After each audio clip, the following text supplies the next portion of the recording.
Hi friends, இன்றைக்கி நம்ம வீட்டில் சண்டே சமையல் என்னென்னா மத்தி மீன் குழம்பு தான் பார்க்க போகிறோம். வாங்க பார்க்கலாம்.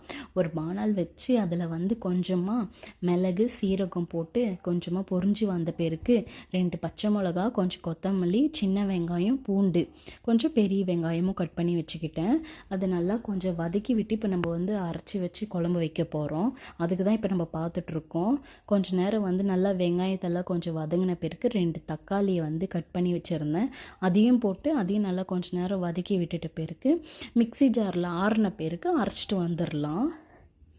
நிறைய பேர் என்னுடைய வீடியோ பார்க்குறீங்க, ஆனால் சப்ஸ்கிரைப் பண்ண மாட்டேங்கிறீங்க. ப்ளீஸ் சப்ஸ்கிரைப் பண்ணிக்கோங்க. அப்போ தான் நான் போடுற அடுத்தடுத்த வீடியோ உங்களுக்கு யூஸ்ஃபுல்லாக இருக்கும் வரும். இப்போ நான் அதே வதக்கின கடாயிலேயே வெந்தயம் கொஞ்சம் கடுகும் போட்டு பொரிஞ்ச பேருக்கு அந்த பூண்டு பல்லை ஒரு 4 பல்லு டேஸ்ட்டுக்காக நெசுக்கி வச்சுருந்தேன். அதுவும் அப்புறமேட்டுக்கா கறிவேப்பிலையும் போட்டு நல்லா கொஞ்சம் வதக்கி விட்டுட்ட பேருக்கு வெங்காயமும் ஒரு பெரிய வெங்காயமும் கட் பண்ணி வச்சுருந்தேன். அதையும் நல்லா கொஞ்சம் வதக்கி விட்டுறணும். வதக்கி விட்ட பேருக்கு கொஞ்சம் நல்லா இது பொன்னிறமாக வரணும். பொன்னிறமாக வந்தால் தான் நல்லா டேஸ்ட் நல்லாயிருக்கும். அதுக்கப்புறம் புளி கரைசலில் ஒரு நெல்லிக்காய் சைஸ் அளவுக்கு எடுத்துக்கோங்க புளி. அதில் 2 ஸ்பூன் மிளகாத்தூளும் 1 ஸ்பூன் தனியாத்தூளும் கொஞ்சமாக மஞ்சள் தூளும் கை வச்சு நல்லா கொஞ்சம் கரைச்சிக்கோங்க, கட்டி இல்லாத மாதிரி. கரைச்சிட்ட பேருக்கு அந்த வெங்காயம் பூண்டெல்லாம் வதக்கி வச்சதில் ஊற்றி விட்டுட்டு நல்லா இது பச்சை வாசனை போகணும். பச்சை வாசனை போனால் தான் குழம்பு நல்லா டேஸ்ட்டாக இருக்கும். நல்லா கொஞ்சம் நேரம் கொதிக்க விடணும். நல்லா கொதிக்க விட்டுட்ட பேருக்கு கொஞ்சம் கல் உப்பு போட்டுட்டு நல்லா கொதி வரட்டும்னு அதுக்கப்புறம் நம்ம அரைச்சி வச்சதை ஜாரில் அதையும் ஊற்றி விட்டுட்டு நல்லா நம்மளுக்கு தேவைன்ற அளவுக்கு லிக்விட் அளவுக்கு வேணுன்ற அளவுக்கு நம்ம கலக்கி விட்டுட்டு ஜாரில் இருக்கிற அந்த தண்ணியும் நல்லா அலசி அதிலே ஊற்றி விட்டுறணும்.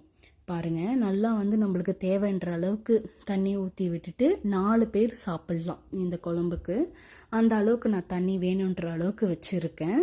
நல்லா இந்த இதுவும் குழம்பும் கொதிக்கணும். நல்லா கொதித்த பேருக்கு தான் நல்லா டேஸ்ட் கொடுக்கும். பாருங்கள், ஒரு 5 நிமிஷம் நல்லா தட்டு போட்டு கொதிக்க வச்சுட்டு விட்டுட்ட பேருக்கு நல்லா கொதி வரும்போது தான் மீன் போடணும். நல்லா அதுக்கப்புறம் ஒரு 10 நிமிஷம்தான் மீன் போட்டு அதிகமாக விடக்கூடாது.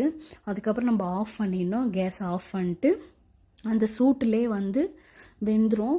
அப்புறம் இன்னொரு டிப்ஸ் ஒன்று சொல்கிறேன். குழம்பு கரண்டி போட்டு யாரும் கலக்காதீங்க. குழம்பு கரண்டி போட்டு நீங்கள் கலக்குனீங்கன்னா மீன் உடஞ்சிரும். மீன் உடஞ்சிருச்சுன்னா குழம்புலே முள் அந்த இதுவெல்லாம் மீனெல்லாம் கசகசன்னு உடஞ்சிரும். நான் பாருங்கள் தோசை திருப்பியில் தான் எடுத்து இது காமிச்சிட்ருக்கேன் உங்களுக்கு.